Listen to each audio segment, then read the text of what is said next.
Yan, so ang next natin mga kalagalag is yung Infanta, Pangasinan. So yun yung next na target natin ngayon nga pupuntahan mga kalagalag.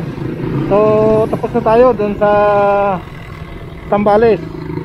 At ngayon naman is Pangasinan naman ang pupuntahan natin.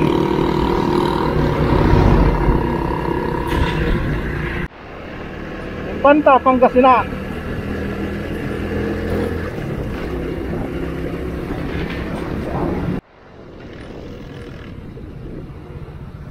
Ayan mga kalagalag, I love Infanta.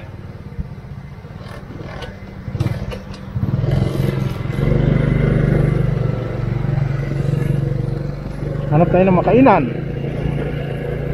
So ito yung kabayanan mga kalagalag ng Infanta, Pangasinan.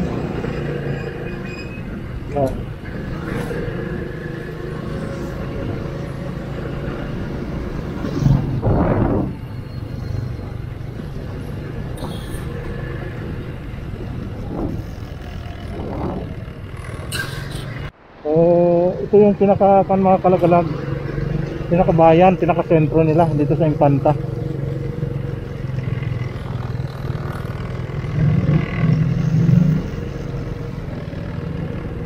Ha?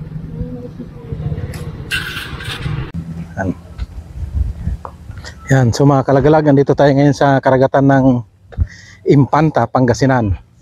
So kunan lang natin kunti mga kalagalag yung lugar dito. At daungan ito ng mga bangka mga kalagalag. Itong lugar dito. Ayan o, ito kararating lang bangka mga kalagalag o nagbababa ng isda. Ay, ayan o, karami nilang dalang isda o. Ayan o. So dami nilang isda. Ayan. So kadadaong lang nila mga kalagalag o. Punong-puno pa yung lagayan nila ng mga isda. Ayan. So halos sa lugar na ito mga daungan talaga ng mga bangka. At saka yung mga bangka na yung mga kalagalag galing sa Panpayan, galing pa sa West Philippine Sea yung karamihan dito na nangingisda yung mga kababayan natin. Ayan. So kita nyo mga kalagalag yung kanilang bangkawan, lalaki.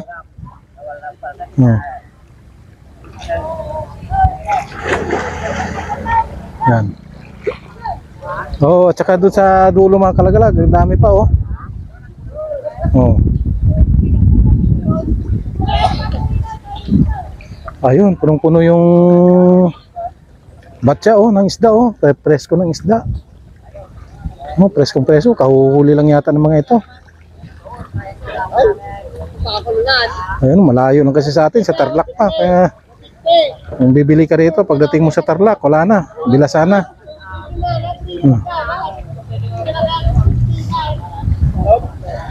Ayan. So dito pa rin ito mga kalagalag sa Infanta, Pangasinan. Ayan.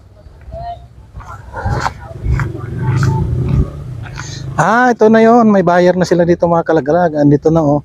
So dinidiretso na rito, sinasakay na sa truck yung huling isda. So maganda. Pagdaong mo pa lang sa dito sa baybayin, so may nakaabang na palang buyer sa mga isda na huli nila. Kaya okay rin, hindi na magtatagal para hindi masira yung huli nila. So naididil agad sa mga dealer o mga buyer.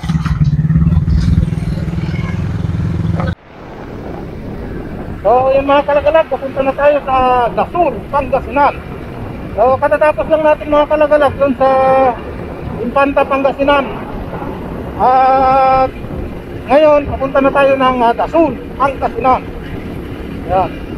So nakagandang mga kalagalag itong Dasur at Infanta. So maganda pala yung lugar dito.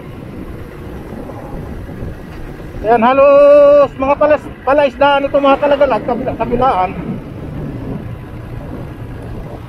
Ayan o, puro palaisdaan ang narito, mga pispan. Ayan, kabilaan ito mga kalagalag, tapos may mga mangroves. Ayan, yung pinakapuno nila, mga mangroves.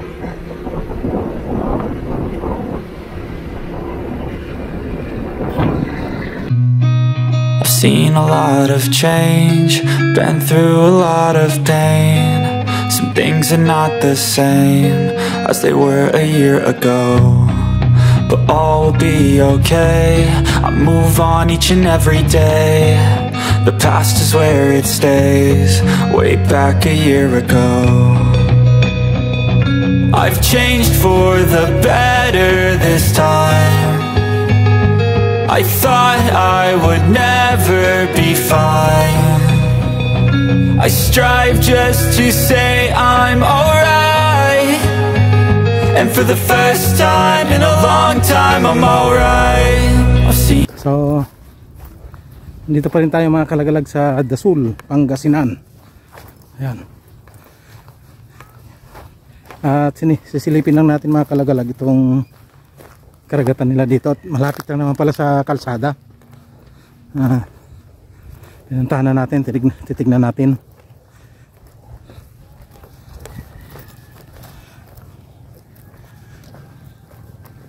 Ayan. So malayo pala yung pinanggalingan natin mga kalagalag. Doon tayo galing kanina, oh. Kita nyo yun? Oh. Yung island na yun, yung Patipot Island.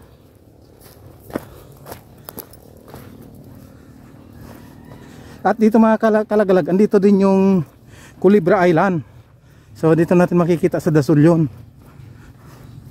Galing nga, may sandbars pa dun, oh.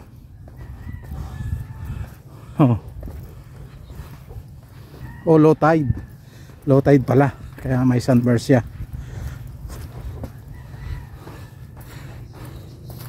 Ayan, oh.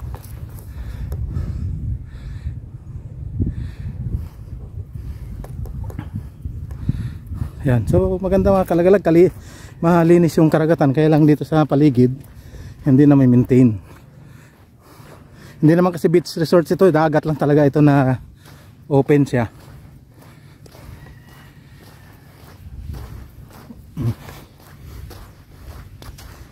So low tide siya kanina, high tide. Umaabot yata yung alon dyan kanina. So ngayon, low tide.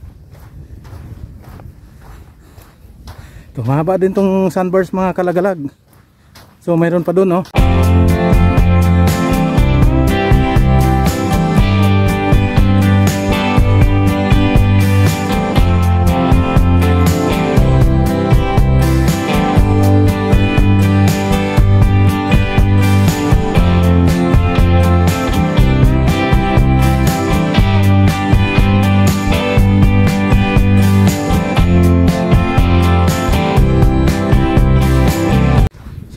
Okay.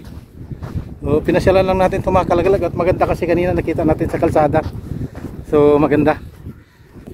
So yan ang mga kalagalag. So andito na tayo sa Dasul, pero wala pa tayo sa bayan mga kalagalag. Nariyan pa siguro mga 15 kilometers pa yung bayan ng Dasul.